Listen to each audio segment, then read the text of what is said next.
Call to order tonight's meeting of the Round Lake Area School District 116 Board of Education on November 15th at 7 p.m.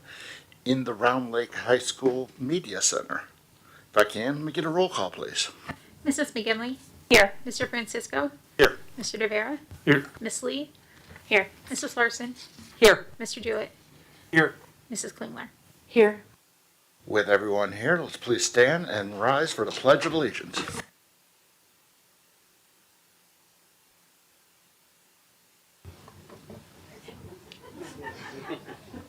I pledge allegiance to the flag of the United States of America and to the republic for which it stands, one nation, under God, indivisible, with liberty and justice for all.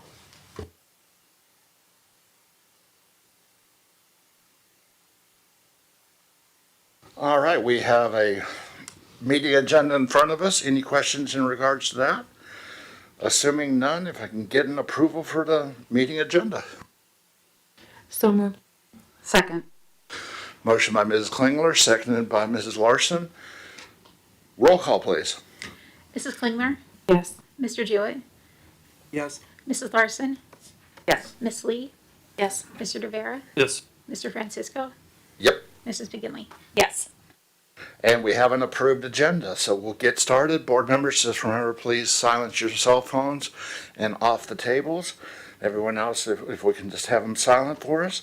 And we will get started with our special recognition and presentations. And I think we've got October Athletes of the Month.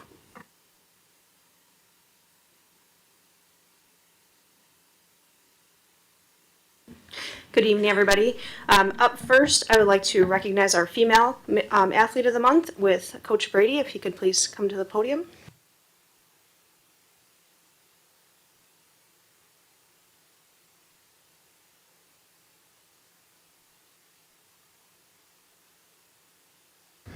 Let's push to talk. Okay, so seems I'm up here about this time every year for this particular athlete. I think this is our third athlete of the month for cross country.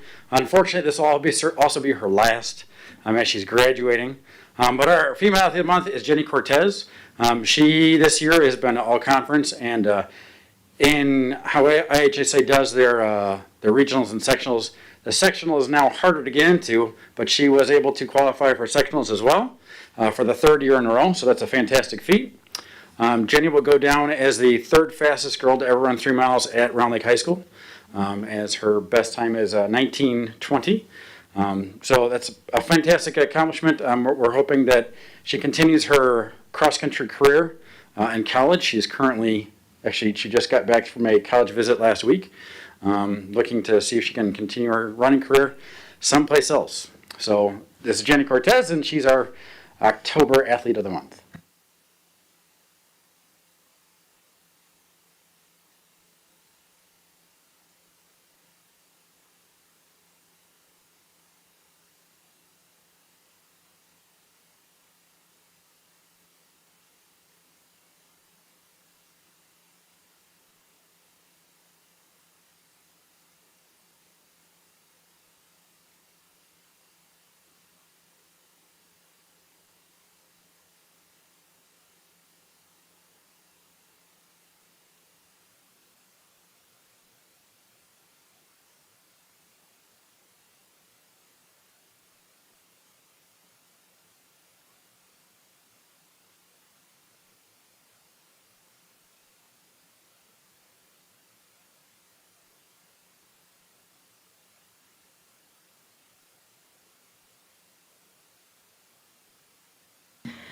Up next, we actually have 2 male athletes of the month for October.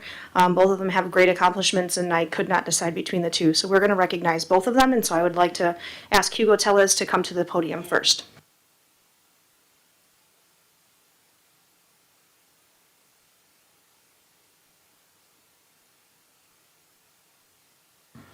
My athlete of the month this year is Jerry Perez. The record that we had of 9, 6, and 5. Jerry had 10 shutouts. I think that is a school record for us. And he had shutouts including Evanston, that was ranked number 7 in our state. Grays Lake Central, which ended up taking 4th in state.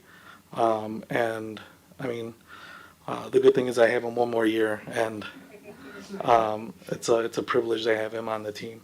So our athlete this month is Jerry Perez.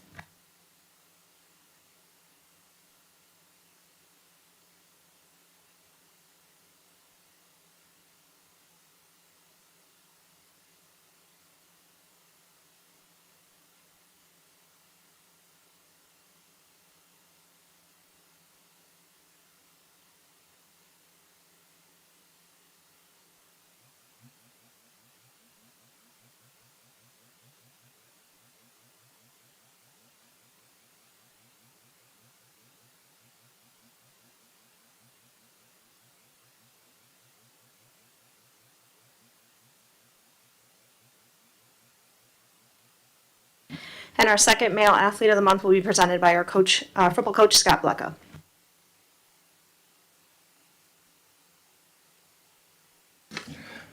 Good evening. It's great to be here for the second month in a row. We had 2 season-long captains. One was recognized last month, and our next one, Christian Castro, is being recognized this month. As much as this award is for Athlete of the Month, Christian's award is kind of based upon what he's done throughout his career here at Round Lake High School. Christian entered our last game of the season this year, needing 230 yards passing to surpass 1,000 total yards for the season. He ended up crushing that and passing for about 326 total yards just in Week 9 alone. This secured 3 straight 1,000-yard passing seasons for Christian, which we believe to be the first time in school history that this has been accomplished. This was even more impressive due to the fact that last year we only played a total of 6 games, and he still passed 1,000 yards. And as a sophomore, he split time at quarterback. This year he had a few injuries, so he still hasn't, he's been able to do this without having a full 9-game season, which makes it all the more incredible. According to Max Preps, only about 15% of high school quarterbacks pass for over 1,000 yards in a season. And he managed to do that in back-to-back seasons, which, again, is just even more impressive. So, on top of that, Christian was also named NLCC All-Conference for the last 2 years, and this year was named Team Offensive MVP. So, congratulations, Christian.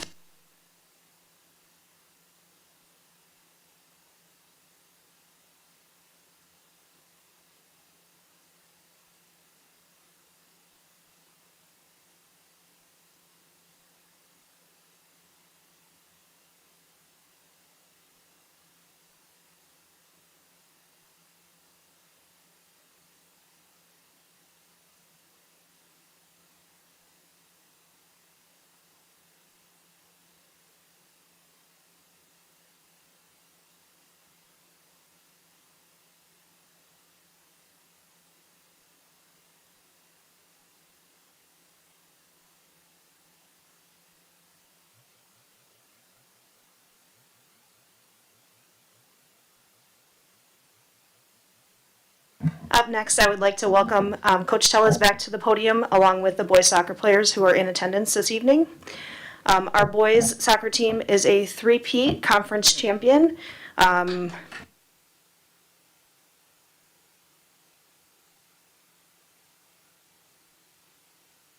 For those of you some of you were in attendance at that game, they tied with Grays Lake Central this year.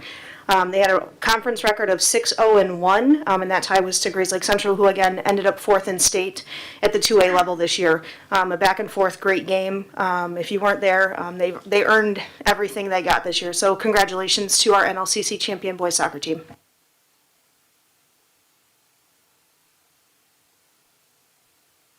We didn't have the trophy at the game, so this is the first time they've been able to hold it.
I think we're up next, right?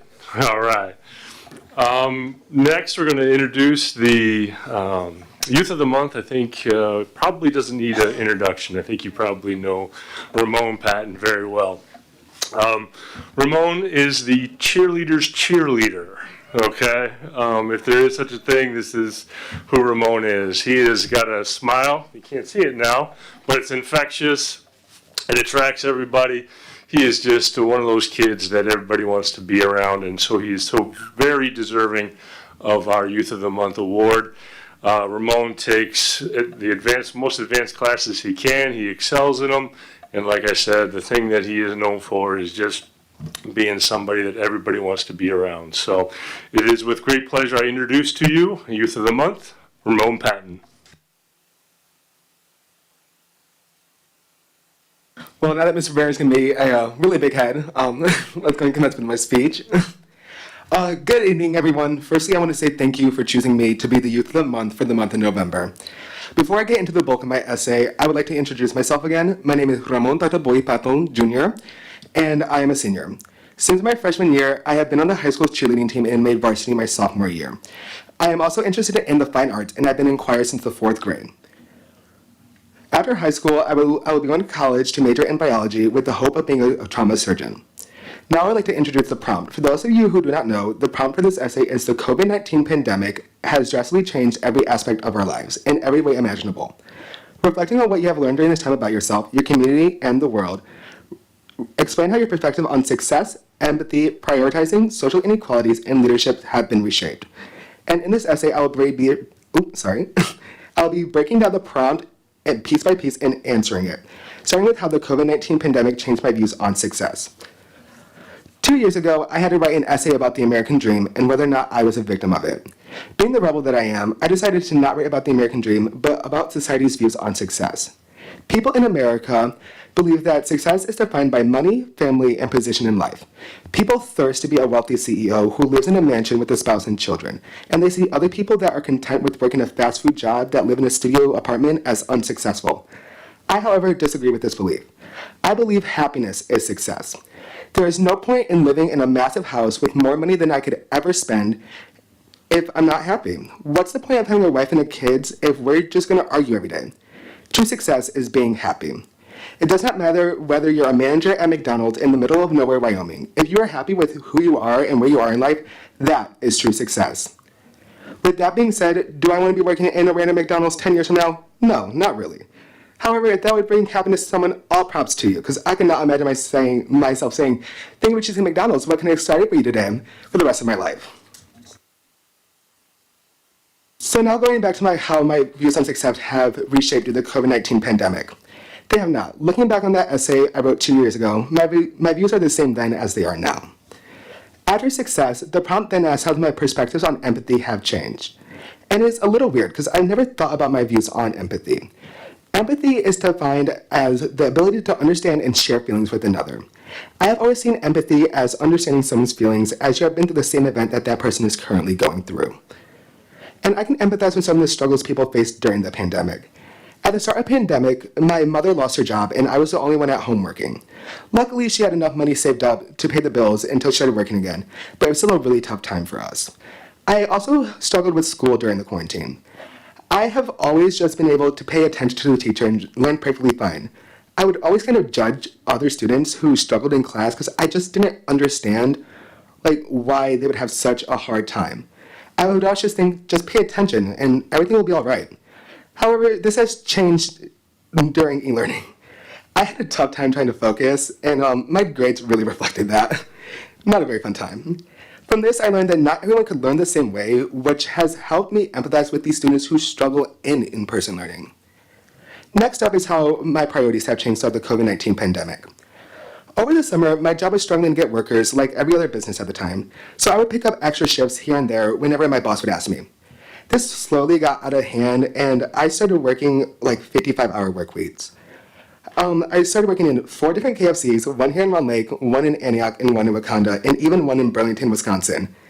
Now, don't get me wrong, the money was nice. I really liked the money. But working a 55-hour work week is not a very healthy thing for anyone to be doing.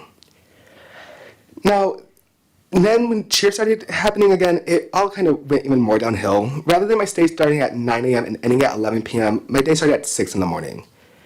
And opening in one store and closing in another was really challenging. However, once I started learning how to put my priorities first, it got a lot better. Like now, instead of working a 55-hour work week, I work a 16-hour work week, which has definitely helped my mental health and really helped my priorities stay straight. And even though I'm still a really busy bee, balancing school, choir, cheer, volleyball, work, and being vice president of our school's National Honor Society, and trying to have a social life, I am as happy as I could ever be. Now we get to talk about the fun stuff, social inequalities. Everyone's favorite topic, yay! As a Black Latino man myself, social inequalities are a big part of my life. Now there's some perks of being a minority. I never had to eat unseasoned food. I get to live a very cultured life. That one got y'all, okay. And I have family all over the world. However, all of these things combined do not outweigh the fear of being shot every time I see a police officer. None of these things outweigh the humiliation of being followed around a store because the cashier thinks I'm going to steal something. None of these things outweigh the absolute depression I feel hearing about these Black and Latino people being murdered every single day. My views on social inequalities have not changed, and they never will. We will never be equal until people stop being murdered for being who they are. Okay, now getting away from the super emotionally charged stuff, let us talk about how my perspective on leadership have changed. Honestly, this one will be kind of short and sweet. They have not. I've always been a good leader as someone who can take accountability for their actions and who could lead by example rather than just words. Everything in life is easier said than done. So how can you expect someone to do something when you're not willing to do it yourself? To conclude this speech, I would like to again express my sincerest gratitude for honoring me with this award. And to quote Sally Field in one of the best award speeches ever, "You like me right now. You really like me." Thank you so much.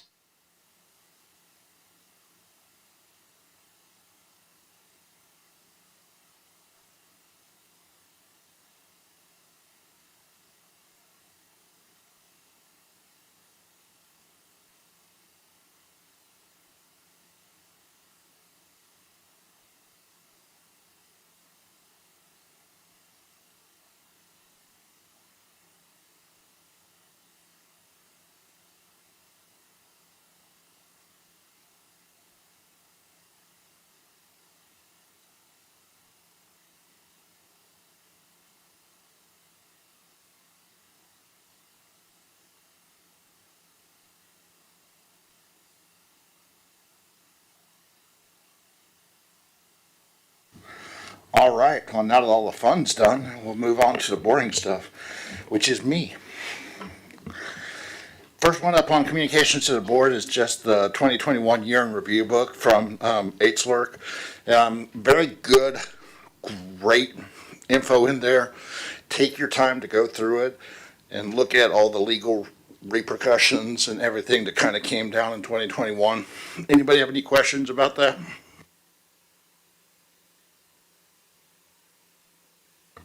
Hearing none, we will move on to the next one, which is the social and emotional learning update.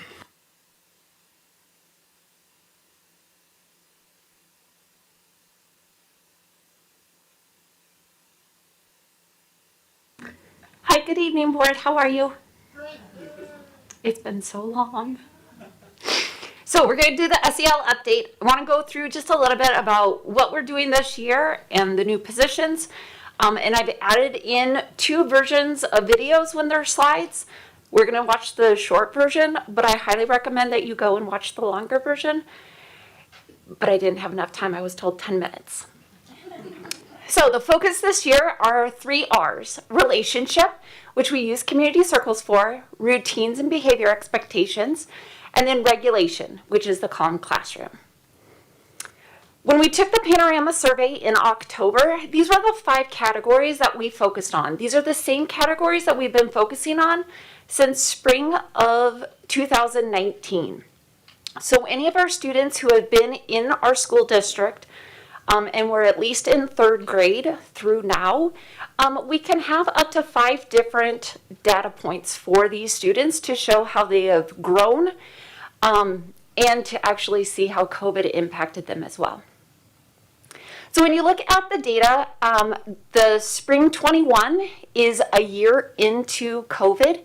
And so when you look at this teacher-student relationships, it dropped just a little bit coming back into the school year, which is one of the reasons why we really wanted to make sure that we were focusing on community circles, building those connections back with students, because everyone was having to be retrained on how to interact after a year and a half of being socially isolated.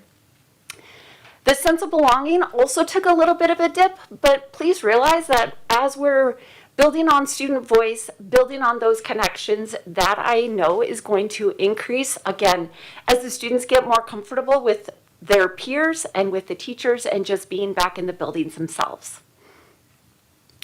When we look at social awareness and self-management, those are going to be focusing on how you're interacting with your peers.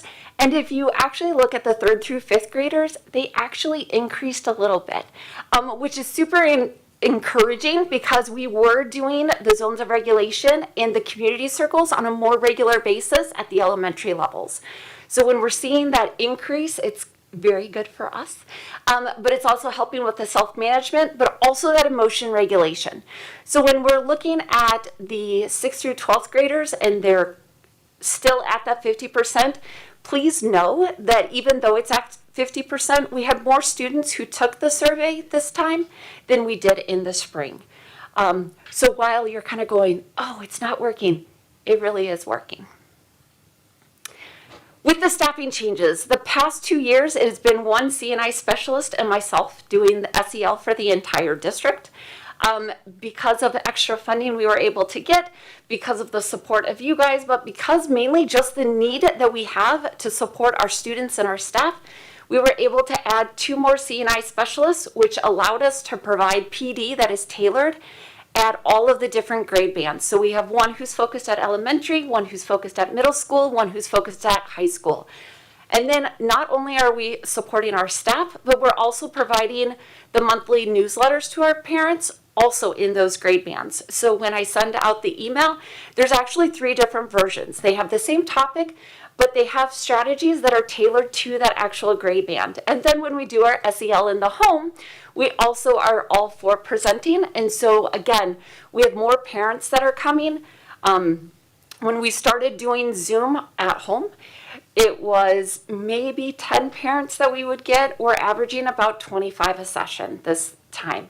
So, and it's great. It's not just little kids' parents, it's high school parents. This last month, we had parents from the EEC, we had parents from the high school, we had McGee, middle, and a couple of elementary parents that were there as well.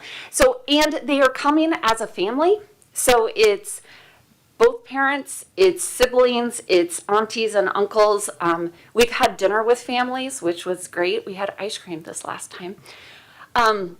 So I just wanted to let you know, like, the importance of having these people now at the different levels. We're actually able to help support all of our parents and all of our staff. We have behavior interventionists at each of the buildings, which also is providing that tier 1 support as our students are transitioning back into the building. And there's lots of emotions and lots of routines that they are learning. And then one of the questions that you guys had asked is, what are we doing for the staff? And so we have our stipend positions, which is the staff wellness and self-care reps. I meet with them on a monthly basis, and here are some of the things that they've been doing. So they are doing, again, words of encouragement to the staff members. They're doing community circles. They're doing shout outs in their weekly newsletters to their schools. But they're also doing fun activities. So they have exercise groups that they're doing. They're doing walking challenges. They're having potlucks and then socially distancing themselves. They're celebrating the National Bubblegum Day by giving everybody a stick of extra gum and saying, thanks for going the extra mile. So here's what I want you to do, is I want you to watch this quick video on just how the staff is excited about these new positions.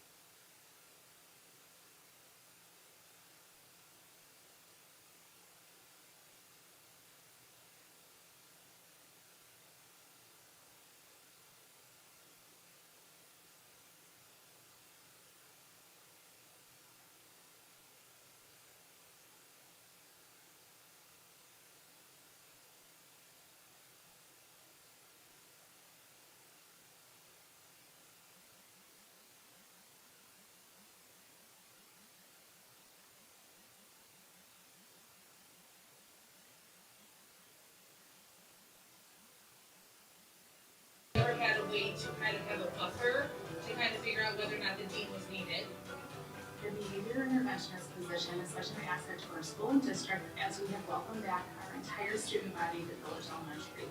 Our interventionist is providing support to students, all while teaching coping skills, emotional regulation, and problem-solving skills.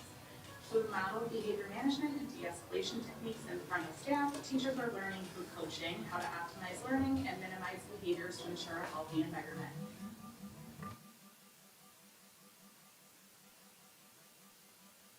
So one of the things with the panorama is that that's the data that is one of the pieces of data that we use to really figure out what we need to do to help support our students.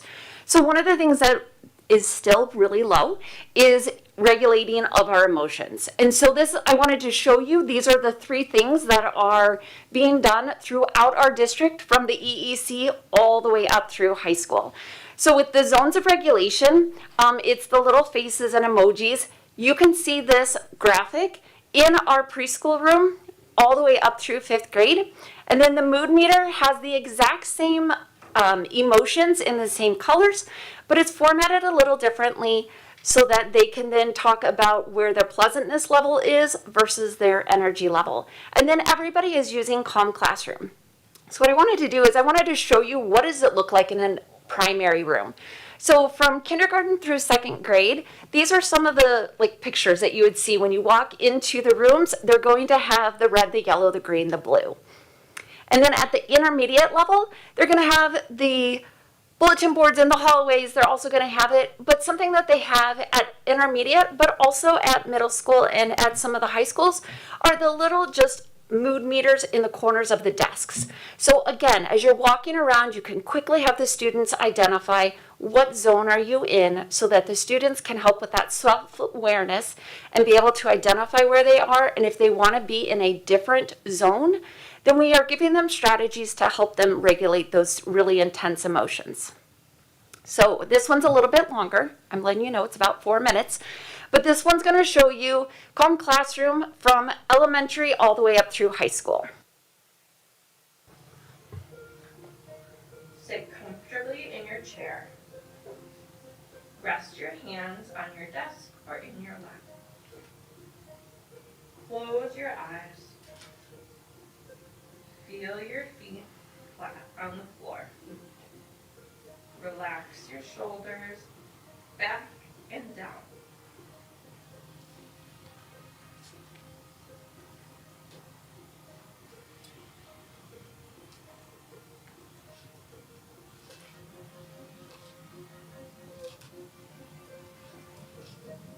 Now, slowly wiggle your toes. Slowly wiggle your fingers. Breath in. Hold. And exhale. Notice how you feel. If you have your eyes closed, bring your head down. Slowly open your eyes. Come out back to us. Focus into our drawing now. I like Calm Classroom because it makes you, when you're mad, it can make you happy and energized, and it calms yourself down when you're sad and angry. Getting lunch, which is really loud and kind of chaotic, if I say so myself. It's nice to calm down, think of some things, think of thoughts, I guess, and really immerse yourself back into school. Thank you, gentlemen. Ash, what is your favorite Calm Classroom? Body scan. Chris, what is your favorite Calm Classroom?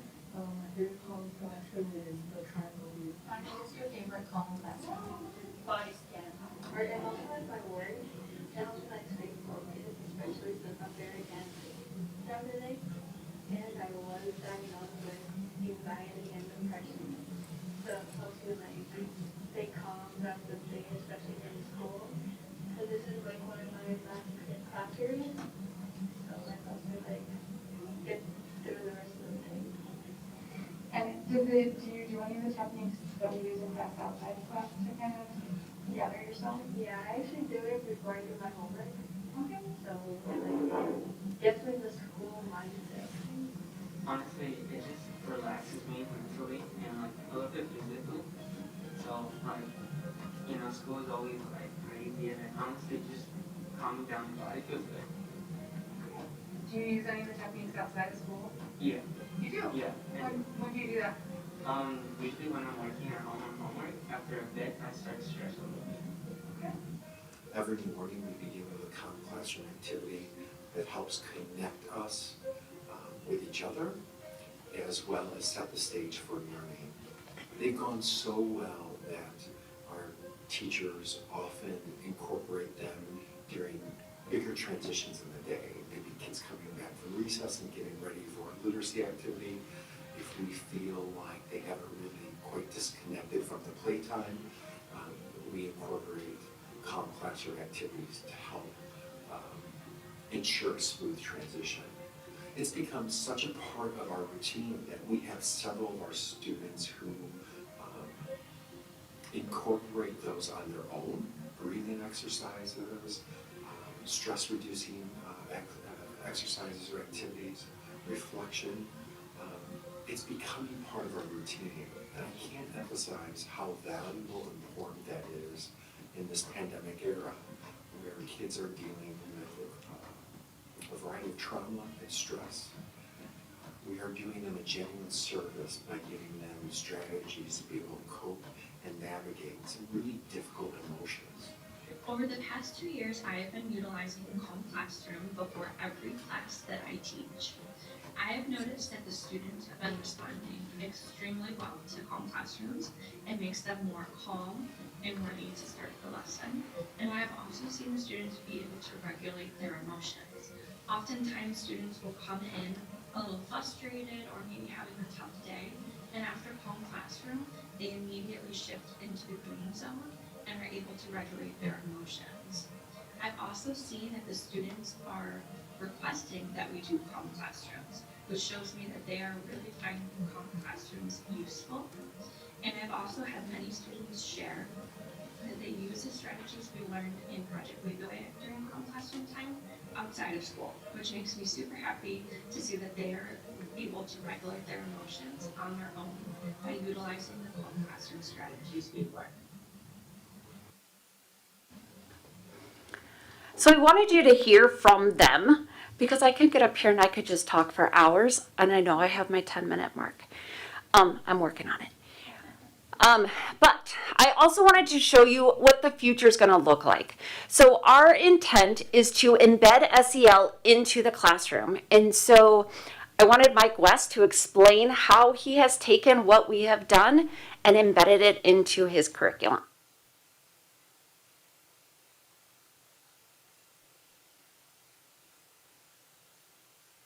One that I want to highlight is in our new hip-hop production class, our students are writing lyrics on almost a daily basis. So when they come into class, the very first thing they see is a prompt to write the lyrics, and it may be something along the lines of, what is one thing that you're struggling with in class or in your daily life? What is one way that you've done something nice and shown appreciation for someone you care about?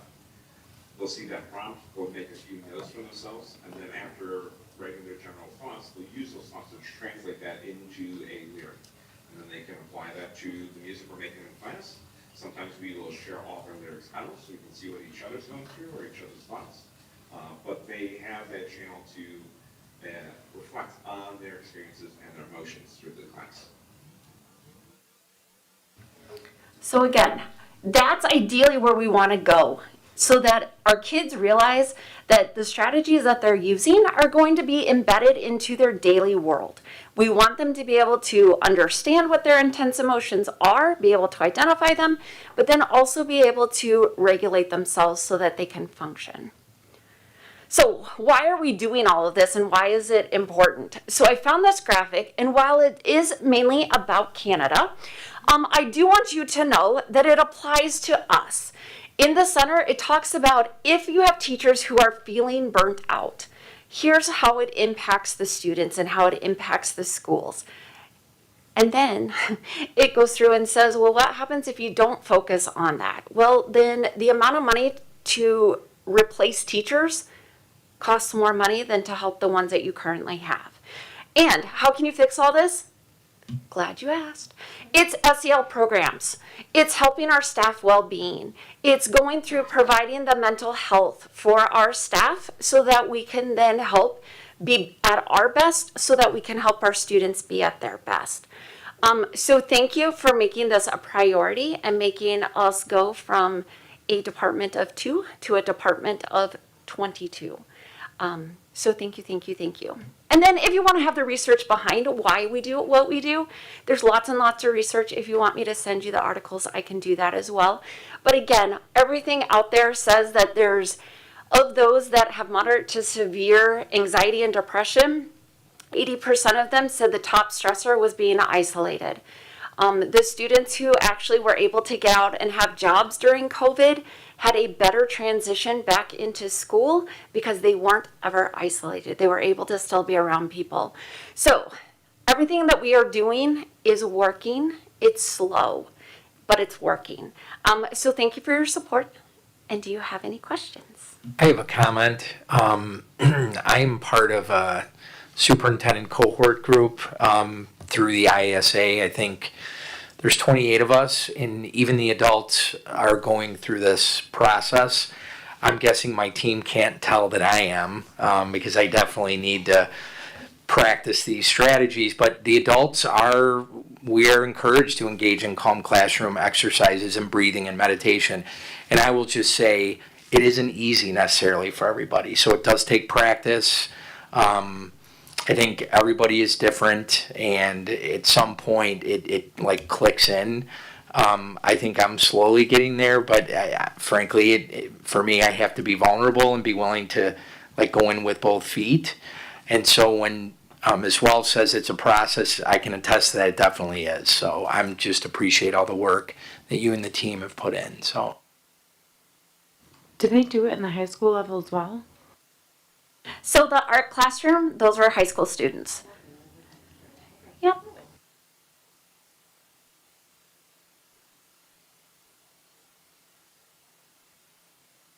When a teacher's facilitating, or sometimes when you facilitate anything, you don't necessarily get to participate because you're facilitating. So is there an encouragement to utilize that at a separate time, or to somehow to get involved during the... Great question. So 2 parts. One of the things that we have access to with Calm Classroom is all of the activities we also have audios for. And so if you happen to click on the longer version, you'll actually see a couple of classrooms where they run the longer version and then the teacher actually can participate with it. At some of the classrooms at the elementary level, because the kids have been doing it so often, the kids are actually leading it.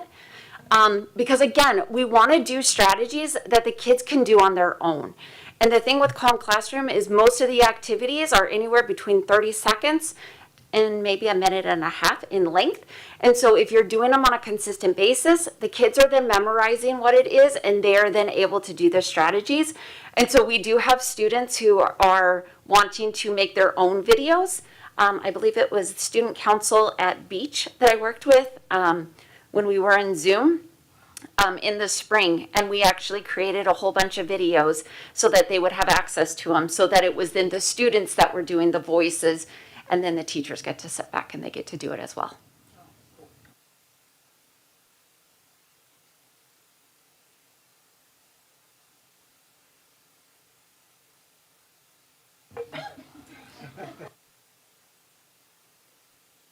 Feel free to take a deep breath. I found fascinating that the fall of 20, the data was actually really good compared to the rest of it. Why do you think that is? Yeah, so that was one of the things where, again, at the beginning of last school year, we focused so much on making sure that our teachers were making connections with the students. And that was like the whole push, is just make sure you're making connections. Make sure you're making connections. When they come into a Zoom room, make sure you're making those connections. Ask them how they're doing. Because we weren't physically seeing the students, we needed to constantly ask them, how was breakfast? If you didn't have breakfast, how was dinner? Because we wanted to make sure that they were getting the food that they needed, making sure that they had their basic needs taken care of. I think that because we spent so much time actually trying to connect with the kids because we physically couldn't see them, that we actually had like 12 percentage points and 9 percentage point jumps. If you look at even the teacher-student relationships, which was just, and again, the staff kept telling me, Jen, I don't think I'm making a difference. And I'm like, you guys, the kids think you are. And their perception through this survey is that you guys are caring about them and they feel connected. But then when we jumped back into in-person, then it was, again, my perception and conversations with teachers. I'm like, what's going on? They're like, well, we have to get them all caught up. We have to make sure that they're lost all this academics. And we're finding out they weren't that far behind in the academics. And so we're having to re-push. You still got to make connections with the kids because we have them even more so in person now. So we're getting there. Any other questions? I was just going to say, great presentation. I appreciate the videos. I think that really helps connect the data and your presentation really well. So I appreciate the videos. And I understand the Calm Classroom. I think even businesses are doing practices like that. I know for where I work, it's called mindfulness. Yeah, but there's something else. But yeah, mindful wellness. Mindful wellness is what it's where I'm at. But so you're seeing this coming daily practice for everyone. Yeah, Northwestern Hospital, who is sponsoring our district, so we're not having to pay for any of the materials, any of the manuals, any of the licensure, any of the trainings. Northwestern Hospital in Lake Forest is paying for it all. They actually worked with Calm Classroom. They now have Calm Hospital. And so anytime there is a shift change, this is how they start their shift. This is how they end their shift. Again, the amount of stress that our teachers are under is comparable to first responders, nurses, doctors, police officers, paramedics. But the research is also showing that it makes a difference to help calm people down. So thank you. Thank you. All right, next up we have the strategic plan monthly report, the November 21 review. Everyone had that in their package. We gave a fairly extensive update at the last meeting, so we have nothing verbal at this meeting to share. Anybody have any questions for the team? Hearing none, we will move on then to disposal of materials.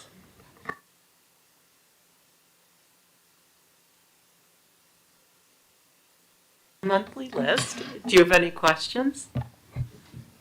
Okay, thank you. Hearing none, we will move on. Contracts under 1,000, I believe there are none. I'm sorry. I should have been better prepared. I've got a question about the strategic plan. It's actually in the language acquisition. Notice in theme A, goal 3, is talking about the dual language being implemented for second grade, and now it looks like third grade. Is it going to go third grade, fourth grade? Is that the intent? Okay, cool. Thank you.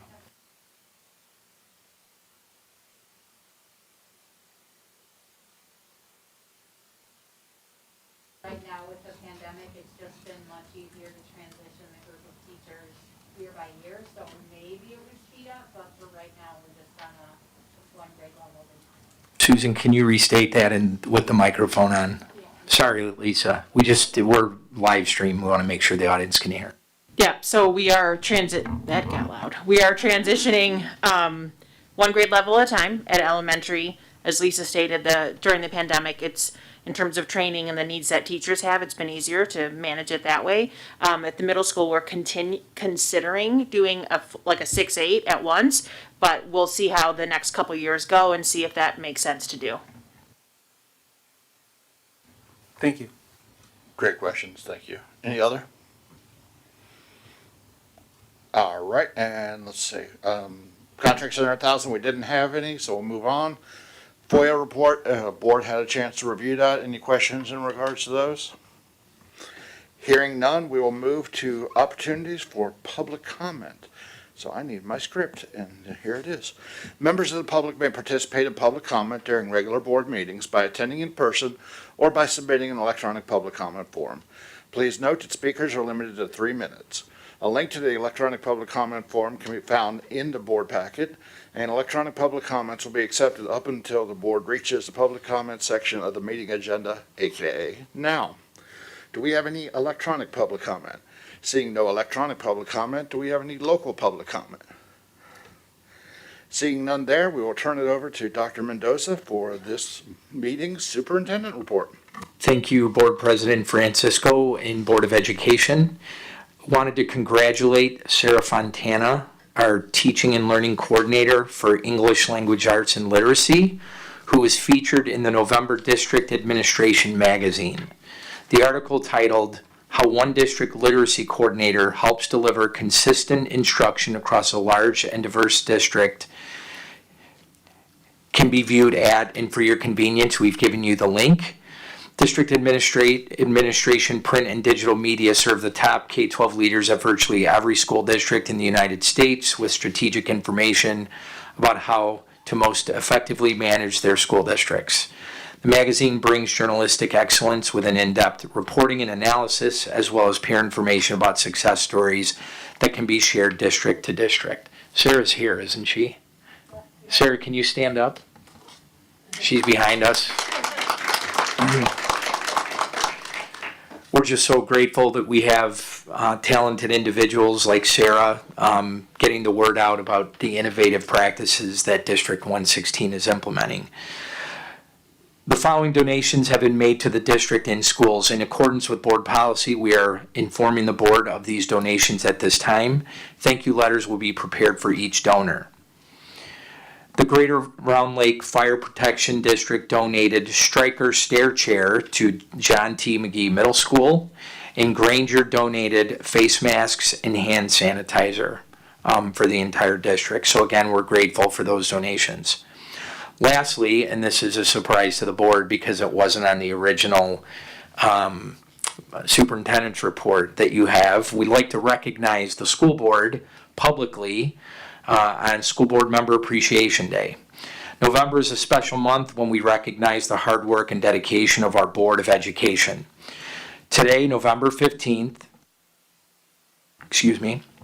is officially School Board Members Day.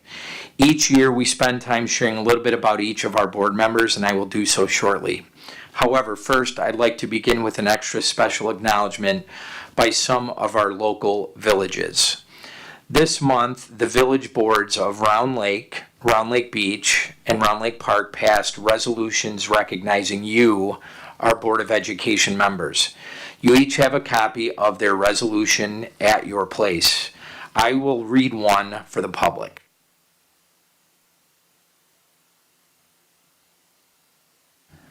So this resolution is from Round Lake Beach.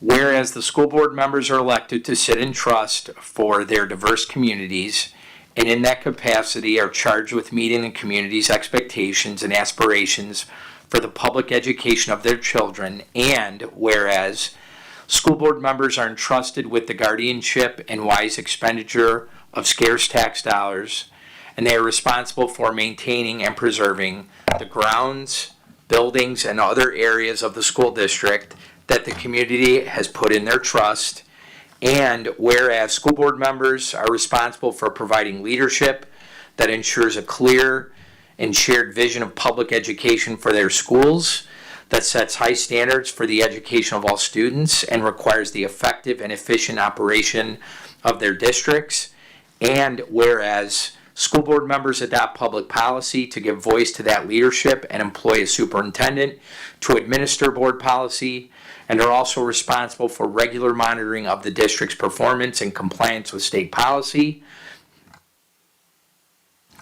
And whereas school board members selflessly volunteer countless hours to public service with no compensation, and whereas school districts have faced enormous challenges over the past 2 years, and the strong, dedicated leadership provided by the Round Lake Area School Community Unit, District Number 116 Board of Education, Lake Villa Community Consolidated School District Number 41 Board of Education, Grant Community High School District 124 Board of Education, Grays Lake Community High School 127 Board of Education, and Grays Lake Community Consolidated School District 46 Board of Education have allowed student learning and success to continue, and whereas employers are supportive of their employees who serve as school board members, generously lending support and time, employers give their employees the opportunity to better serve the needs of the school district and communities they represent through sometimes tremendous sacrifice to the employer, and whereas decisions made by school board members directly impact the quality of life and safety in their communities, placing them as the front line of American democracy. Therefore, be it resolved by the Village of Round Lake Beach that we proclaim November 15, 2021 as School Board Members Day as a way to honor those citizens who devote their time and energy for the successful education of our children and our future leaders. Passed and approved this day, 15th day of November 2021.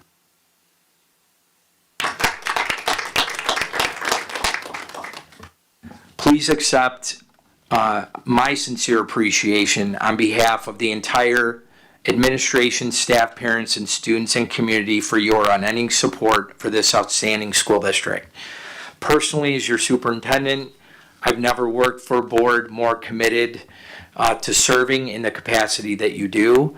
It's very clear that you take your roles as school board members extremely seriously and are accountable to the public, and you provide tremendous levels of oversight for a system with over a $100 million budget. That is a tremendous responsibility, and I'm grateful for all 7 of the Round Lake School District 116 board members.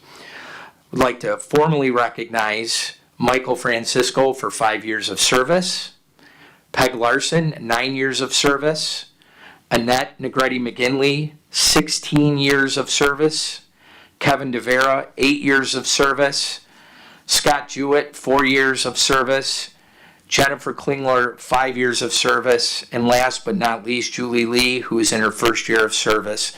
Administration, let's give the board a round of applause.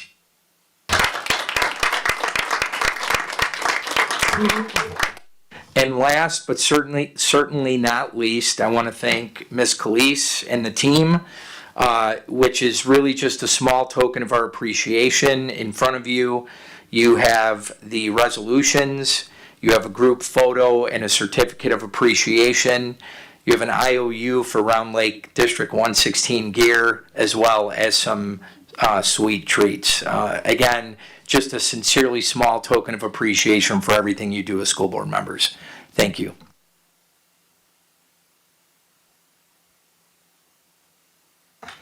Thank you.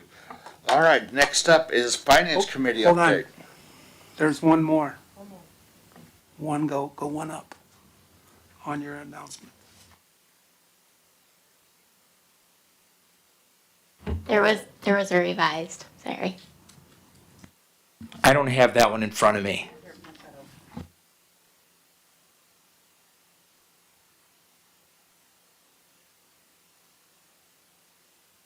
Thank you for the reminder.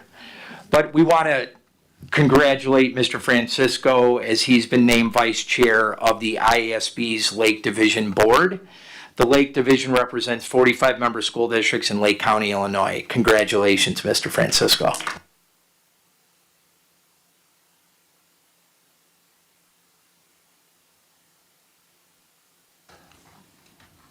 All right, we'll head into Finance Committee update. So Annette, take it away, please. All right, good evening. And again, thank you to my fellow board members, and thank you to Dr. Mendoza and everyone for the recognition. We do appreciate it. The Finance Committee met earlier today. There are a few agenda items that we will go over later in tonight's agenda, which will be the 2021 tentative levy that Dr. Kibbens will present on shortly. The next we had is the AV improvements to the high school and the sound system at the high school stadium.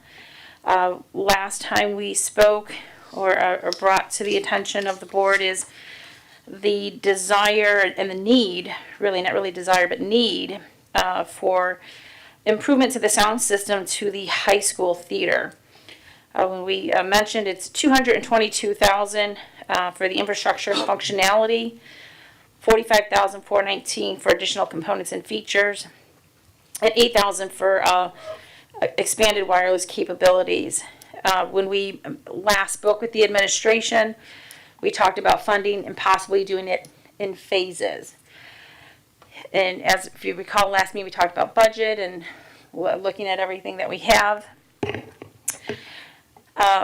Also coming recently into play, it's the ECF fund, which is the Emergency Connectivity Fund that we can use, which we're vetting, so I should say we're hoping we could use.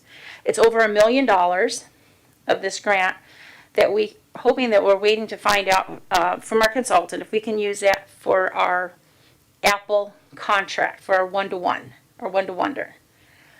If we can do that, that will free up, obviously, some funds that we could move forward and do this all in one step and not phase this opportunity in. Now, what happens if, as we're vetting to see if we can use these funds for that, what's our plan B? Because we do know this is a need that we need here in the district. Dr. Center had funds allocated for this project, and in talking with Dr. Kibbins in great detail, minus the money from Dr. Center, we would go into fund balance of $200,000.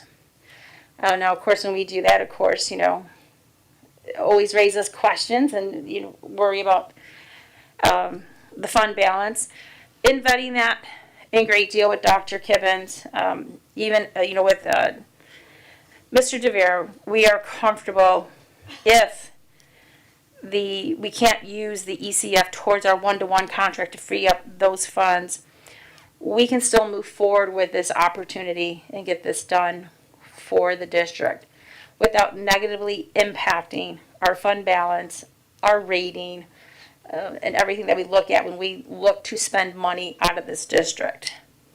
So I wanted to stop there first before I continue on if there's any questions. I would just like to reiterate my position on this is obviously as a board you have and continue to be fiscally responsible.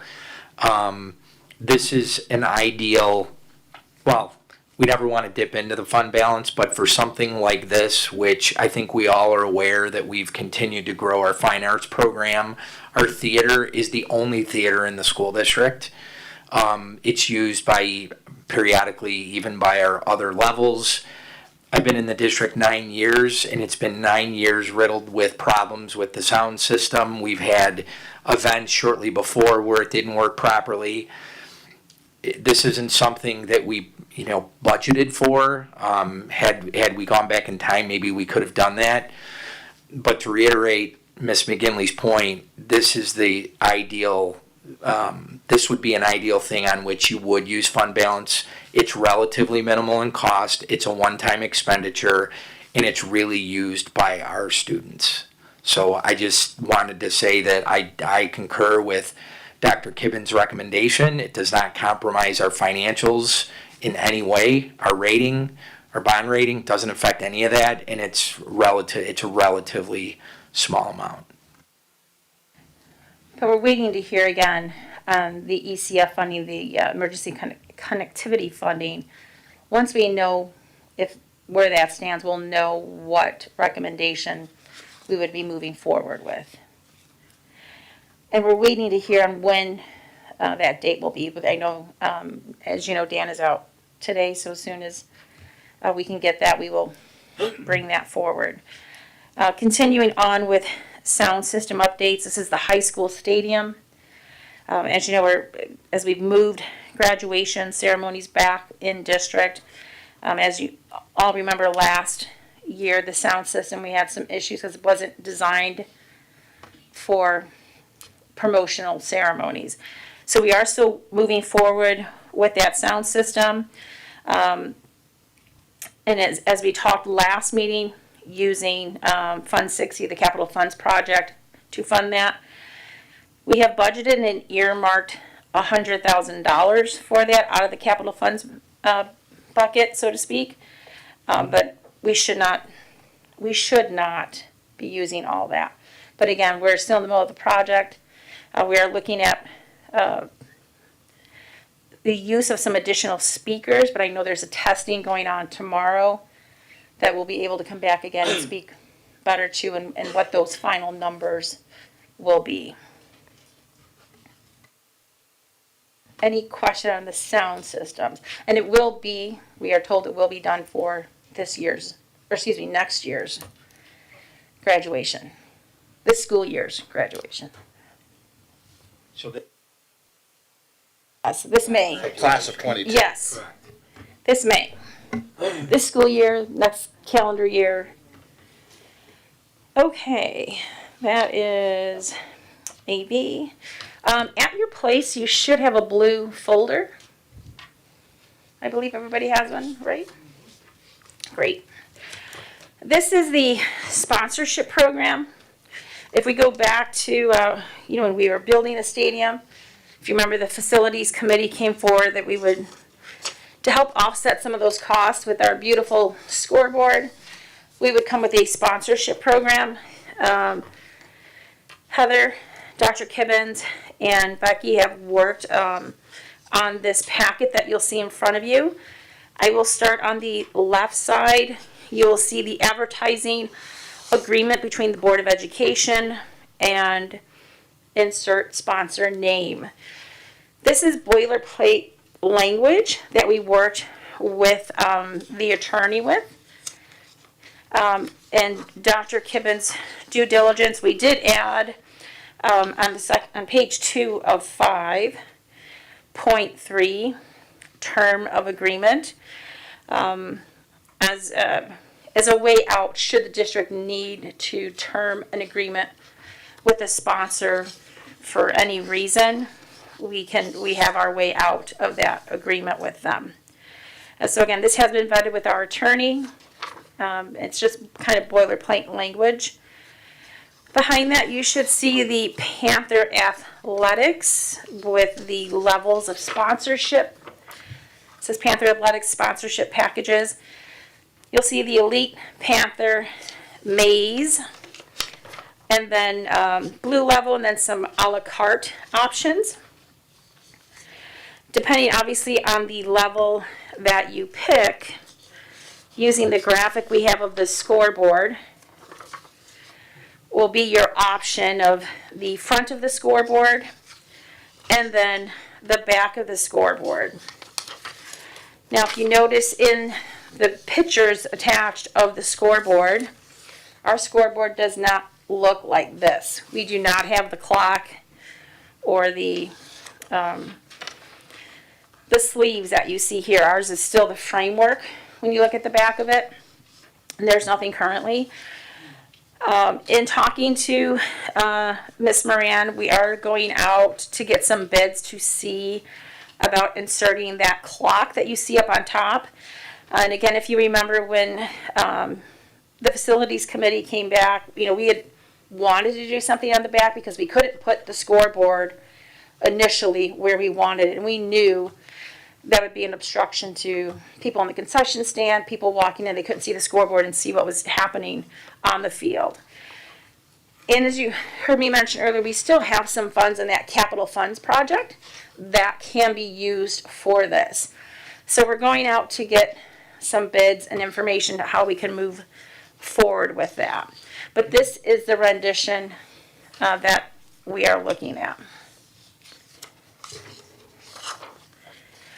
And then also on the right side behind the graphic of the Panthers scoreboard, you will see the thank you Round Lake High School Panther sponsors. Kind of looks like a bingo card, I guess, like this. They are looking into this signage. This would be in the main gym. And again, we would slide sponsorship names in and out of here as well. This will come out of the athletic budget. They have the funds to do that. And then the last thing in your folder, you'll see a little Panther mini folder. I think Mr. DeVere called it the paw. Paul level, yes. This is what the folder will look like that we hand to sponsors with the documents that you see in there. This will come to the board, so I do ask that you review, please. This will come to the board in the next board meeting for approval. Mr. DeVere and I, we have worked with Mrs. Bennett, Dr. Kibbins, and Ms. Moran, giving lots of feedback, and they have taken that into consideration, so I do appreciate that. And we think it looks really good. I think they did a great job. Thank you. Any questions on the sponsorship? So you guys reviewed it and are in support? Yes. Yes. We've gone over this multiple renditions, and it looks really good. We are happy with it. Sorry, I have to let go of my hand. Okay. Any other questions on the sponsorship? Okay, next is Peekaboo yearbook contracts. This is for the elementary schools. The yearbooks for the elementary schools. All the elementary schools now have a yearbook club. So all our elementary schools will get a yearbook. The questions coming forward from the Finance Committee in reviewing the contract with Peekaboo is there is a minimum purchase to get free shipping and just a minimum quantity that the schools have to purchase. So our question was, what if a school doesn't meet that minimum? We were told by Dr. Kiewitz that the school does buy whatever that minimum is, or what the minimum will be. So it's 200. The school only sold 50. They buy the 150. And usually what happens, the kids start seeing it in school as people are walking around with their yearbooks, and they're like, oh, how do I get one? How can I buy one? They're already in the school, and they can sell them direct to the students. So it's $2,700 per elementary student. This is not a profit for us. This is just to bring this in and give to the students.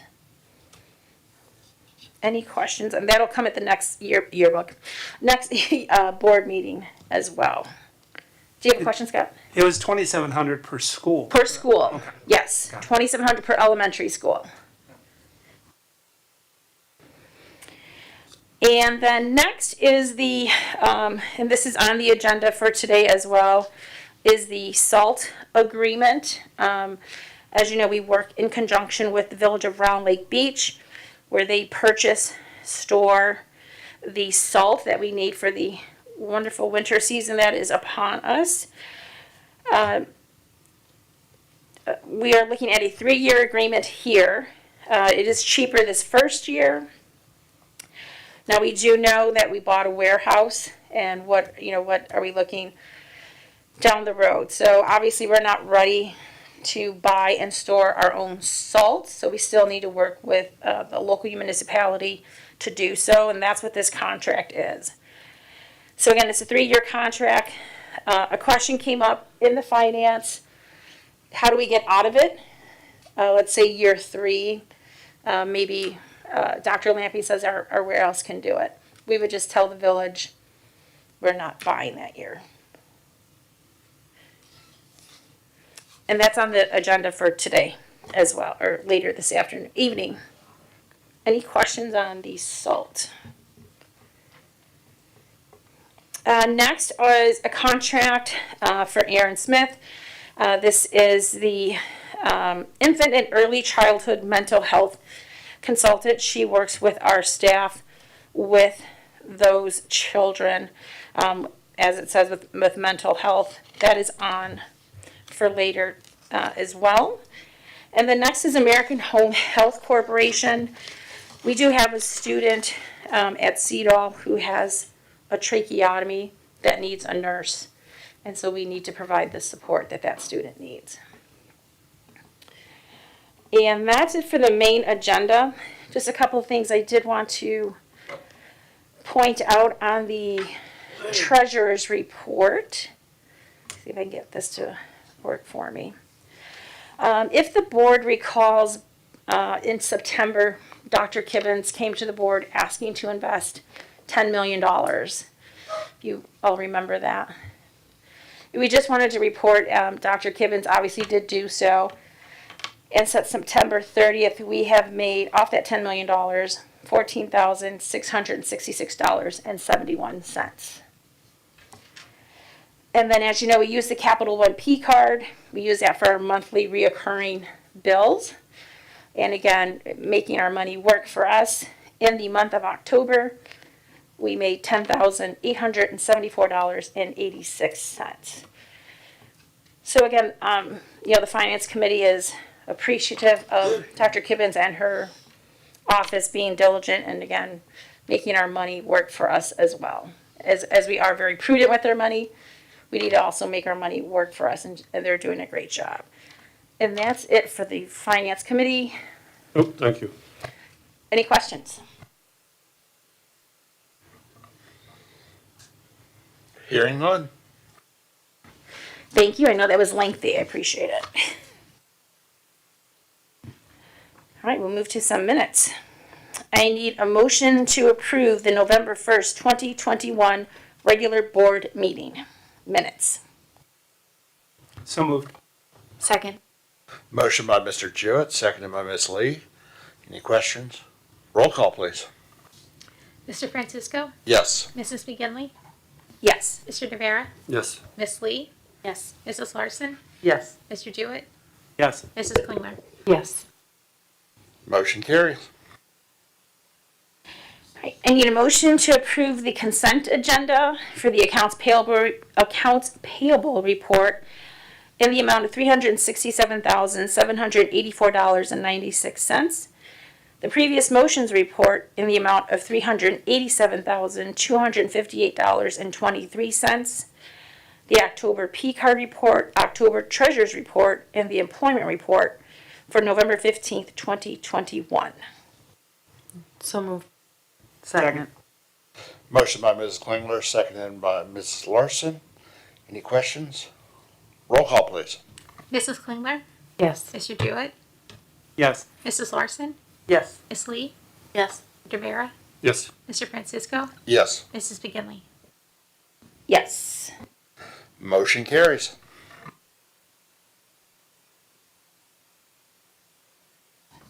We are on to old business.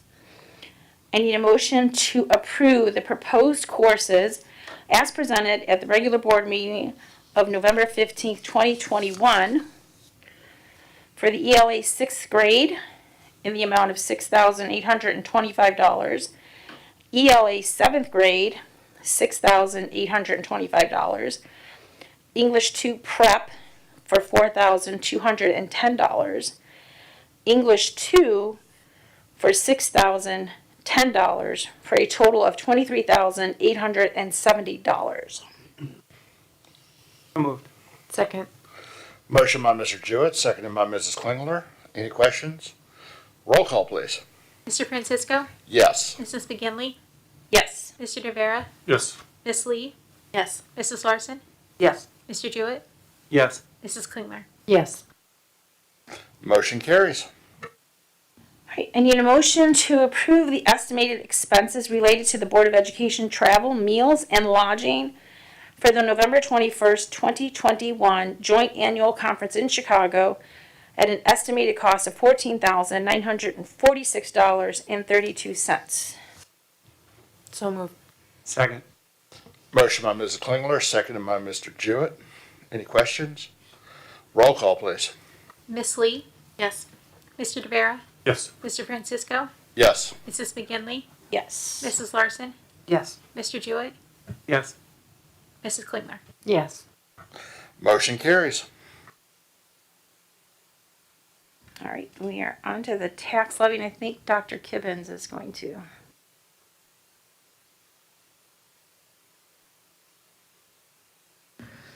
Good evening, Board. The presentation that I'm sharing with you this evening is required by Illinois School Code in also levying for our taxes for proposed taxes for next year. As you see, it is tentative 2021 levy. Our levies are always a year in arrears of where we're at with our fiscal year. So that is why you're seeing tentative 2021 listed. As we look at the actually levy process and the timeline, September 20th, the Board of Education approved and adopted our final budget. This evening, November 15th, we're asking the board to adopt a resolution to not only estimate our tax levy for 2021, but also set a date for a public hearing. The proposed date that I am asking the Board of Education to approve is Monday, December 20th, 2021 at 6:55 p.m. The tentative hearing is based upon what we'd call truth and taxation. If we were to exceed 105% of our value from the year prior, we are required by law to have this truth and taxation hearing. I'd like to state for the purposes of being clear, we are not going above and beyond 105%. However, it is best practice in an effort to remain transparency with our community and our public to have this hearing. As we look at our Illinois Property Tax Code, it states that we need to, within 20 days before the adoption of the aggregate levy, estimate our taxes. That's what we are doing this evening. We're well beyond that 20-day mark. We're also required in a newspaper of local circulation to state and list that public notice within 14 days, but not less than 7, which once the Board of Education approves the hearing date, we will watch those timelines very closely to make sure those notice dates are in compliance with the Illinois Property Tax Code. Our local circulation of the area is Lake County News Sun. Again, pending the Board of Education approval, this is a sample of what that hearing notice will look like. And as we look at estimating our levy for levy 2021, we are looking at $31,900,000, and let's read with our glasses here, $962,378.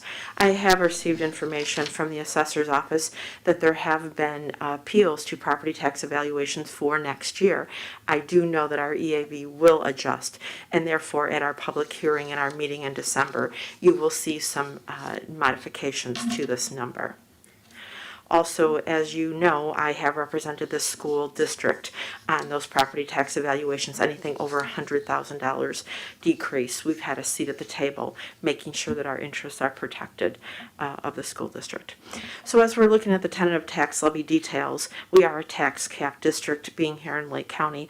Our final capped number for 2020 was $31,184,428.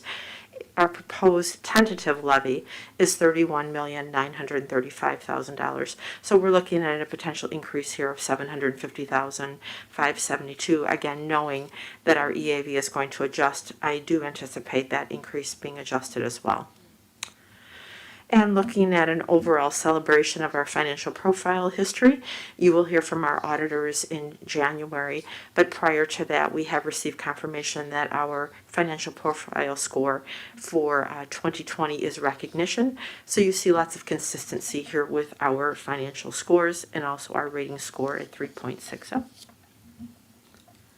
Any questions about our tentative levy or the request for the public hearing date? Hearing none. All right, with that, I need a motion to approve the tentative 2021 levy, truth and taxation resolution, and approval of the recommended public hearing date of December 20th, 2021 at 6:55 p.m. So moved. Second. Motion by Mr. Francisco, seconded by Mrs. Klingler. Any questions? Roll call, please. Miss Lee? Yes. Mrs. Larson? Yes. Mr. Jewett? Yes. Mrs. Klingler? Yes. Mr. Rivera? Yes. Mr. Francisco? Yes. Mrs. McGinley? Yes. Motion carries.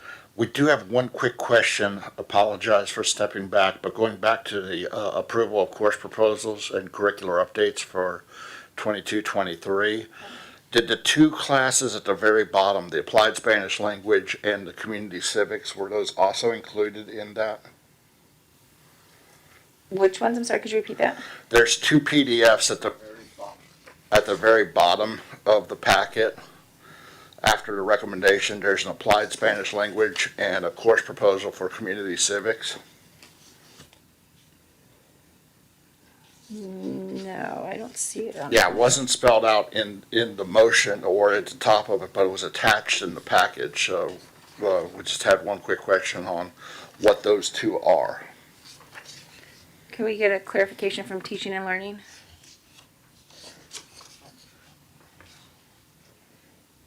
I think you did present those at the last meeting. They were part of the original presentation. They're just It's not just in not the. spelled out in the Yeah. motion. Yeah, so there are two proposed new courses, and in the memo, they're identified as Community Civics, which is the course that would be a government substitute that pushes our students out into the real-world experiences.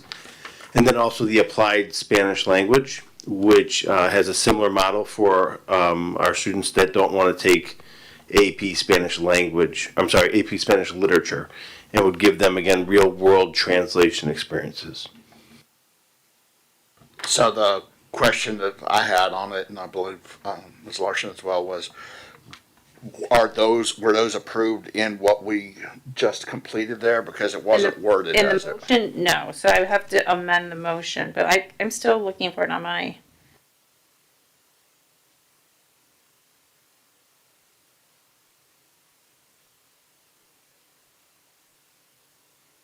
It's the civics class, and what's the other one?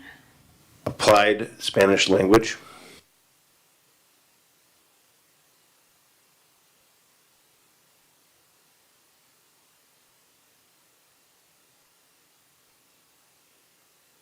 Do we have the cost associated with that on this one? Is there a cost? Yeah, I did not bring my computer up. I thought the civics class was one section, which essentially is a .2, a full-time FTE. Is it on the PDF? Okay. For the cost breakdown, first, the potential Hold on. costs are $56,095.15. Yeah, and that's for the entire package with the two new courses and all the additional English language work. Because, yeah, I saw when we were just approving the one, I was like, what?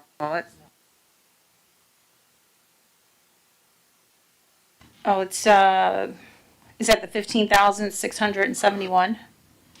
Yeah, the Spanish language is 15,671.20, and then the civics was 15,335.60. Why am I not seeing the civics one?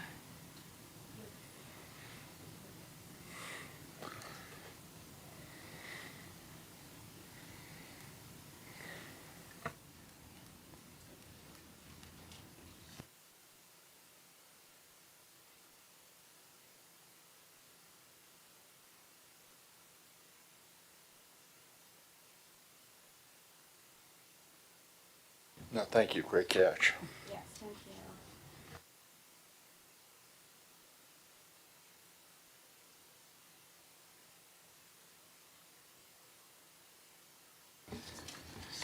All right. Yeah, the total will be 56,000. Yeah, I see that. All right, so we'll backtrack and I will ask for a motion to amend the motion for the approval of the proposed courses presented at the regular board meeting on 11/15/2021.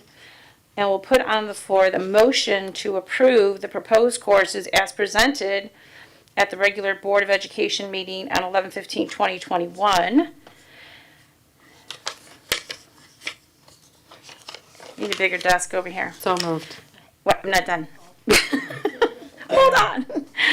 ELA 6th grade for $6,825. ELA 7th grade, $6,825.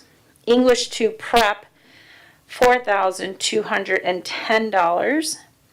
English 2, $6,010 for a total of $23,870. Then Spanish for $15,671.20. Civics for $15,335.60 for a total request total of $56,095.15. So moved. Second. Motion by Mrs. Klingler, seconded by Mr. DeVera. Rightfully caught by Ms. Larson. Thank you. Roll call, please. Mr. Francisco, Yes. Mrs. McGinley, Yes. Mr. Rivera, Yes. Ms. Lee, Yes. Mrs. Larson, Yes. Mr. Jewett, Yes. Mrs. Klingler. Yes. And the motion carries. Yay. All right, we're still good to move on now. Now we're good to Sonoma. All right. I need a motion to approve the 5-year contract with Sonova Solutions for the purpose of installing global positioning systems on all district-operated vehicles. If I may, this was actually brought forward for approval before to you, with the caveat that the company would not have access to our data. They brought back and said that they could not release that clause. Our district would not be named. It's similar to, like counting how many miles somebody uses, how many infractions somebody has. They also couldn't release the clause related to if they were subpoenaed. I still feel very strongly about moving forward with this, and I've checked into a couple others, and it's similar for other companies as well when it comes to the GPS. They just use it without any indication to any of the districts or vehicles, etc. I definitely understand their reluctance on the subpoena. I get that part of it. But, so they're still maintaining our individual data, even though they're saying they're not going to release it, but they're maintaining it? They can use it in group, like, we have so many clients that are using GPS data, so many cars that are being tracked on GPS, that type of information. Kind of like in marketing, but without releasing our name specifically. We did ask Dr. Lamping, because that's some of the contractual language. We were trying to get out of it in Finance Committee when we reviewed it. But as Dr. Lamping said, no other company's going to remove it. And since we already had started with this company, and even if we switch to another GPS company, we're going to be in the same boat. But now we have to start over with what we started. It's as they say in there, it's general aggregate data, it's nothing specific. There's no unique identifiers, basically. None. Yeah, but that's what Google and Facebook started out saying as well. We're always tracked.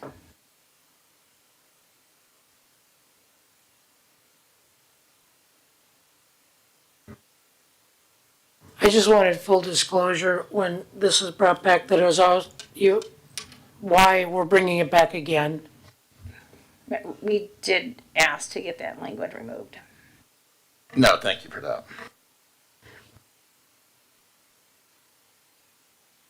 What is the Finance Committee's thoughts on it? We still recommend it. No. Still support.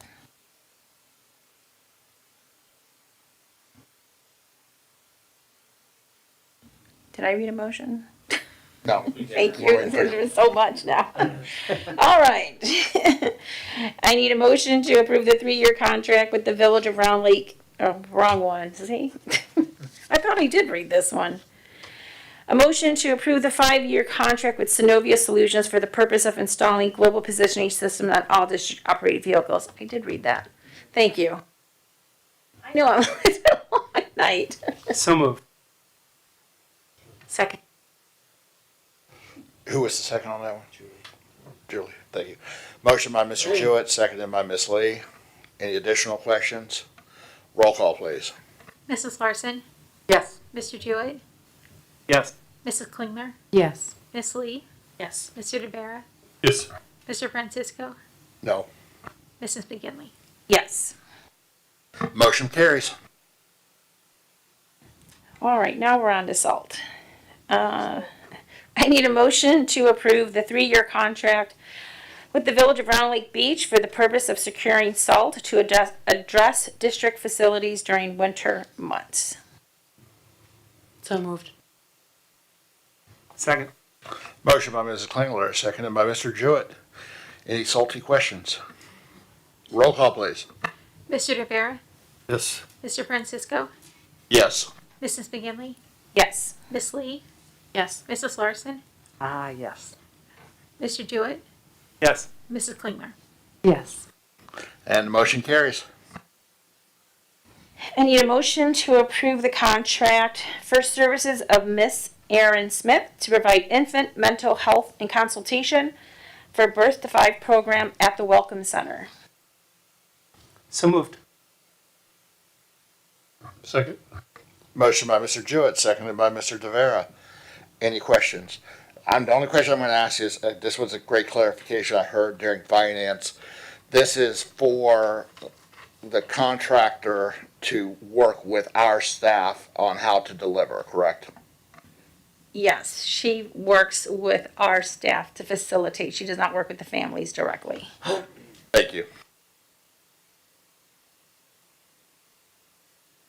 Roll call. Mr. Rivera, Yes. Mr. Francisco, Yes. Mrs. McGinley, Yes. Miss Lee, Yes. Mrs. Larson, Yes. Mr. Jewett, Yes.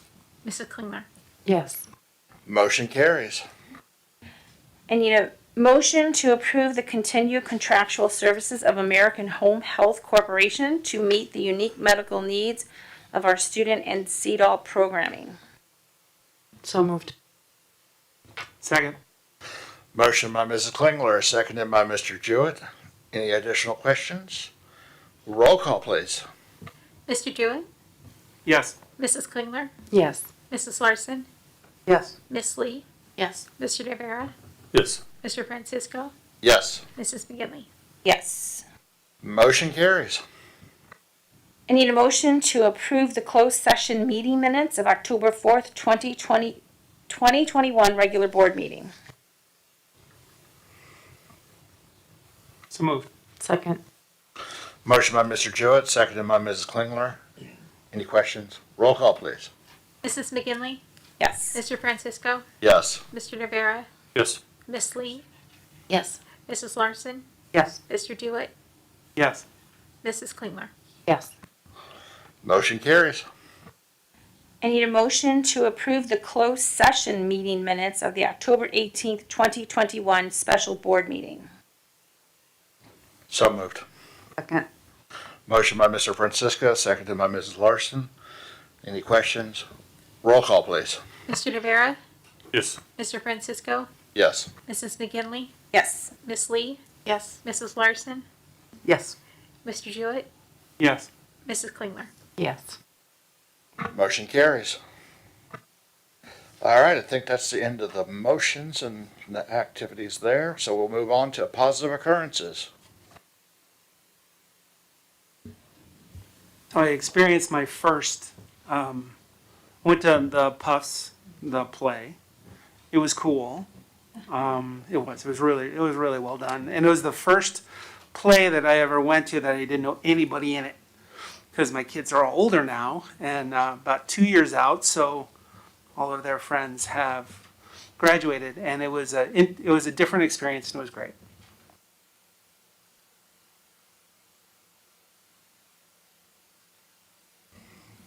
Additional? I was just going to say, congratulations to the soccer team again on conference. I mean, 3-year conference champs. That's great to see. And you could, see it in the young adults' faces when they were here. So congratulations to them. And then I know basketball season is starting up, so they have a game Monday at New Trier. So excited to see them come back.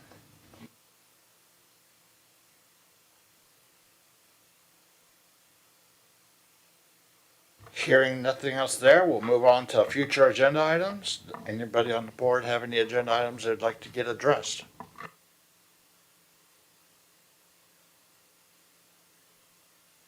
Hearing none, we will move on.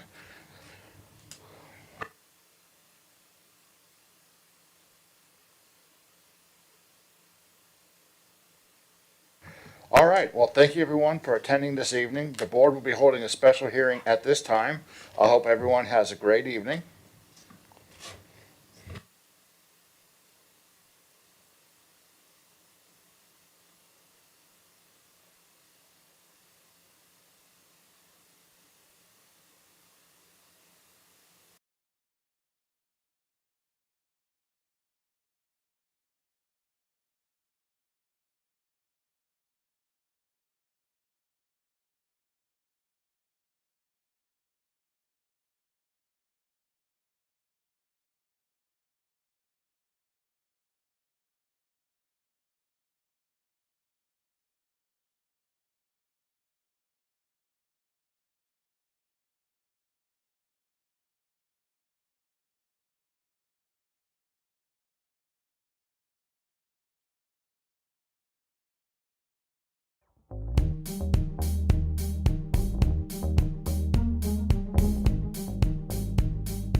So I'm Dr. Mendoza, the superintendent for Round Lake Area Schools, and I will preside over this hearing.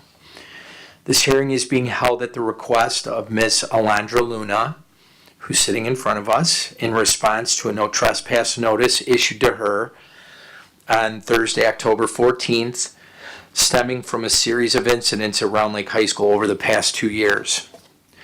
I'd like to remind all present that this hearing is an open session. Any dialogue should pertain specifically to the no trespass notice and should not include any detailed information about specific students of the district. The format of this hearing is as follows. We will begin with hearing from Ms. Fontana. Dr. Apgar will then present the board with witness statements. Ms. Luna will then have an opportunity to address the board. And Dr. Apgar will present the board with additional information to be considered in their deliberation. This is a hearing before the board, and therefore all questions and or comments should only be directed to the school board. I'd like to remind everyone that this hearing is to remain civil and appropriate at all times. If at any time the hearing becomes something other than this, the board will adjourn and the hearing and parties will be asked to exit.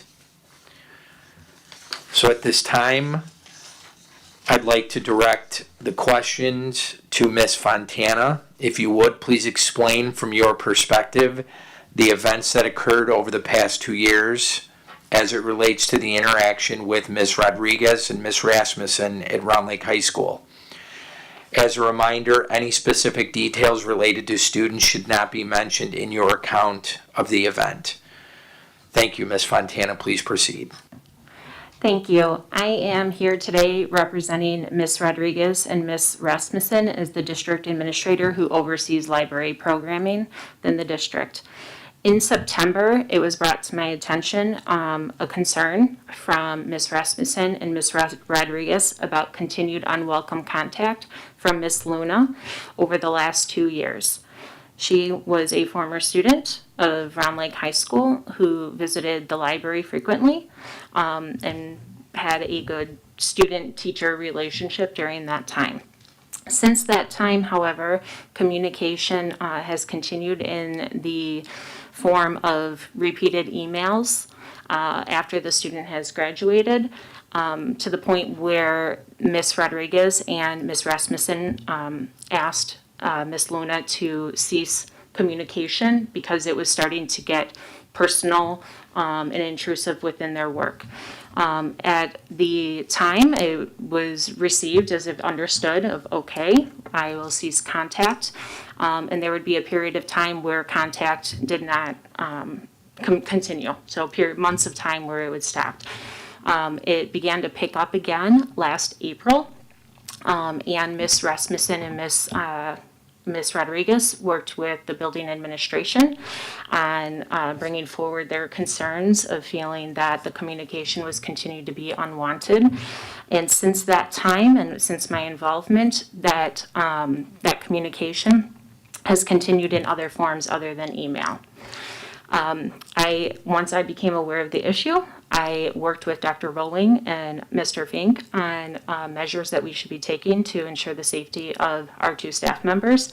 And that began with continued contact from the building administration to the student on requesting to cease the contact in the email communication. From that, during that time, our LMA and district librarian had received voicemails on our school phone trying to get in contact with Ms. Rodriguez.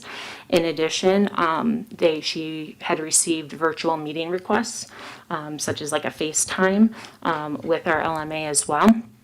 In addition, this former student, Ms. Luna, also tried to access current student links, such as our district book clubs, during that time.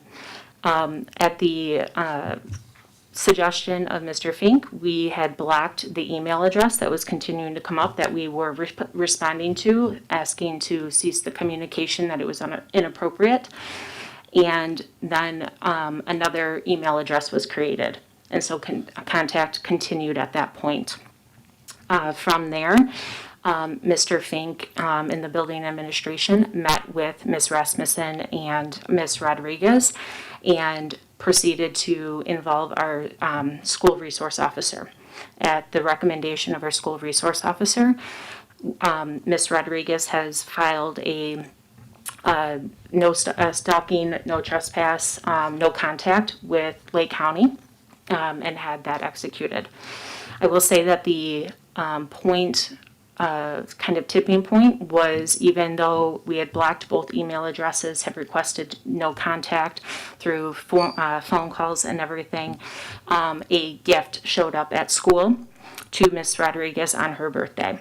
And you'll see in the statements from Ms. Rasmussen and Ms. Rodriguez, they described that incident and the feeling that they had of the safety, because the communication continued to escalate from email to the virtual meetings to the phone calls to then now a gift or a package arriving at the school.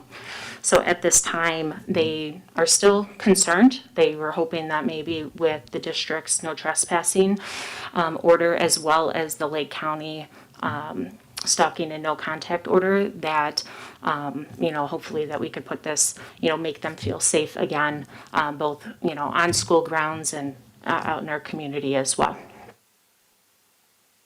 So there will be an opportunity for the board to ask questions, but at this time I do want to call out in your folders, you have the witness statements in there. So at this time, I'd like to pose some questions to Miss Luna. So if you would, I think Mr. Apgar has kind of helped you with the microphone sit there. So just, you can bend it down if it makes it a little bit easier for you. Perfect. And so, Miss Luna, if you would, please explain, in your opinion, the events that have occurred the past 2 years. And if you would, please refrain from speaking about other students specifically. So this is an opportunity for you to tell what happened the past 2 years. So just please remember when you speak to hold the button down so that the board can hear you. The last 2 years, I don't remember the last 2 years. I don't remember that I remember emailing her from April till I think some point in August, but from the past 2 years, I don't remember much. So, in fact, I don't remember much from the past couple of weeks. So. Okay. And it's you don't need to be afraid or anything. This is just an opportunity for you to talk to our board, okay? You're doing great. So because you can't remember, do you have an opinion on whether or not you think your communication with Miss Rodriguez and Miss Rasmussen, do you feel like you were harassing them? Do you feel like it was inappropriate at all? No. Do you think the amount that you communicated with them and the ways that you tried to get in touch with them, do you think that was appropriate given that you had graduated from the school? I do remember emailing them only 3 or 4 times, and that was it. So you're saying you don't remember some of the contacts that Miss Fontana said you made. You just don't remember those? Okay. Were you aware before you came here today that the 2 staff members were feeling unsafe? Did anybody communicate that to you? Do you know? Do you remember? You don't remember, okay. Do you have anything else you want to share? Like your side of the story at all with our school board?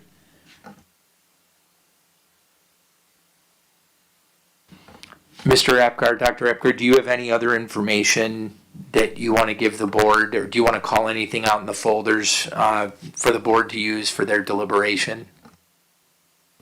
Yeah, for expedience sake, these documents have been included in the folders provided to the board.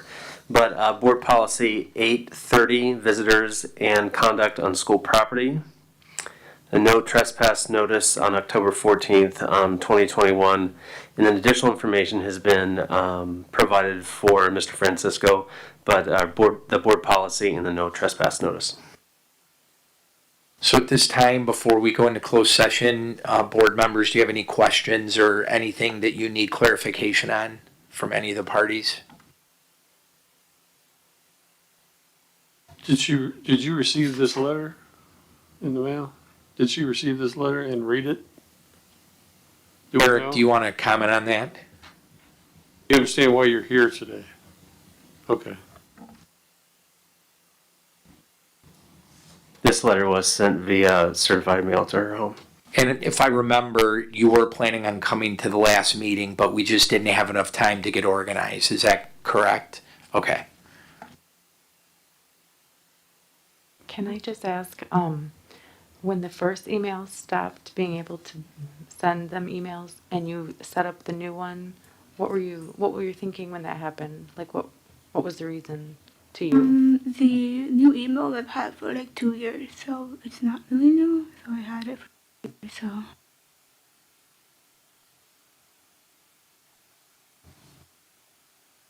Dr. Mendoza, Officer Murphy also went to Ms. Luna's home to convey the information that's provided in this letter. Any other questions from the board?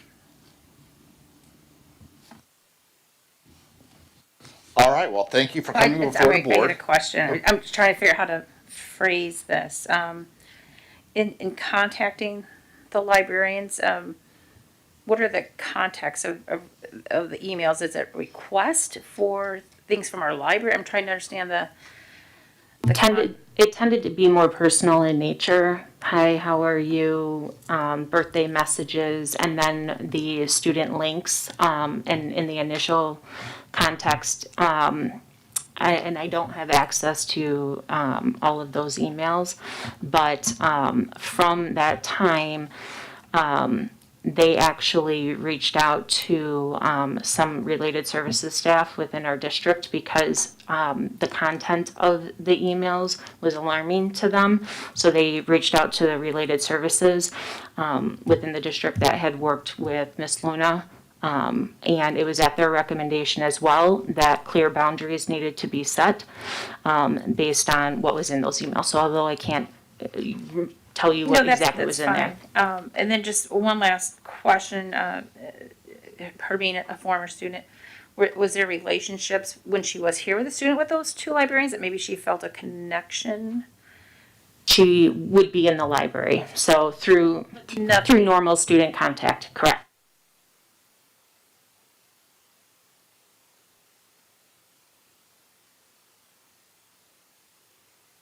I just wanted to say that that I only contacted them once for their birthday once. Other than that, I only contact them for like materials about the book club because I was curious what kind of books they were because I was in the club for 4 years from freshman to senior. So Thank you for sharing that. also, I just want to say that I have a brother who's graduating this year, and I don't know if the graduation is happening here or at the Sears Center, so that's why I came here for that. So just, you want to make sure you can see the graduation, is that correct? There's ways that we can accommodate you with that, okay? So don't you worry about that. All right, well, thank you for coming before the board. At this time, I do ask that guests exit the meeting room while the board enters closed session to discuss evidence or testimony presented in an open hearing or in a closed hearing where specifically authorized by law to a quasi-adjudicated body, as defined in this act, provided that the body prepares and makes available for public inspection a written decision setting forth its determinative action C4. Ms. Luna, you will be notified of the board's determination at the conclusion of tonight's meeting by certified mail. Thank you very much. So Eric, Corey, and Sarah, you can stay. I think everybody else can go. Mr. Epgar, would you also let Ms. Luna know that we'll contact her by phone also? Okay. And then I would ask for a motion to go into closed session. So moved. Second. Motion by Mr. Tavera, seconded by Mrs. Klingler. Roll call, please. Mrs. McGinley, Yes. Mr. Francisco, Yes. Mr. Rivera, Yes. Miss Lee, Yes. Mrs. Larson, Yes. Mr. Jewett, Yes. Ms. Klingler. Yes. We are now in closed session, and we will convene in closed session. We'll pause the video for now, and then we will return to open session at the conclusion of this closed session.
All right, thank you, and we are now back in open session for the November 15th regular meeting of the Round Lake 116 School Board of Education meeting.